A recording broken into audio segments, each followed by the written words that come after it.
Hey guys, সবাই কেমন আছো? আশা করি তোমরা অনেক অনেক ভালো আছো। আমিও ভালো আছি। তো যাই হোক, আমরা গেছিলাম জামালপুরে। তখন ছিল পুজো। আজ প্রায় 2-3 মাস আগেরকার কথা।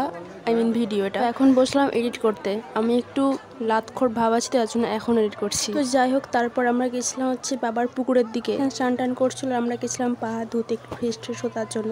তারপর আমরা গেছি এখান থেকে বাবার পুকুরের জল মাথায় নিয়ে আমরা যাব বাবার মন্দিরের দিকে। তো তারপর আমরা এখানে পা হাত ধুয়ে চলে গেছিলাম মন্দিরের দিকে যাচ্ছি। আর এখানে তো অনেক অনেক ভিড় ছিল, তাও তেমন ভিডিও বানাতে পারিনি, বাট যেটুকু পেরেছি সেটুকু তোমাদের সাথে শেয়ার করছি। তাও তো এখন যাচ্ছে, একটু পরে না এখানে এত এত ভিড় থাকে না, কি বলবো, মানে যাওয়া সম্ভব। বাবার দেখা পাওয়া তো ভাগ্যের ব্যাপার, ঠিক আছে।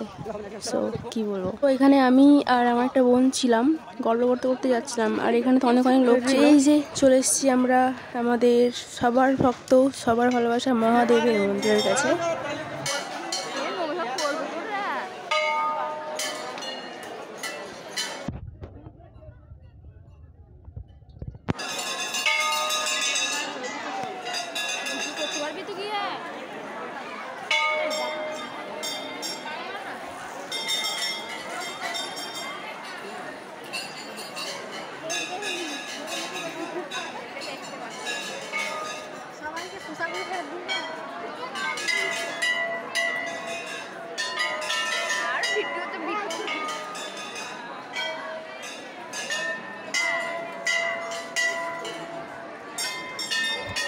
তো আমরা এখানে তো ভিডিও বানাতেই পারছিলাম না, এত এত ভিড় ছিল। তো যেটুকু পেরেছি সেটুকু বানিয়েছি, তোমার সাথে শেয়ার করলাম। ছোট্ট একটা সবাইকে টেক কেয়ার, বাই।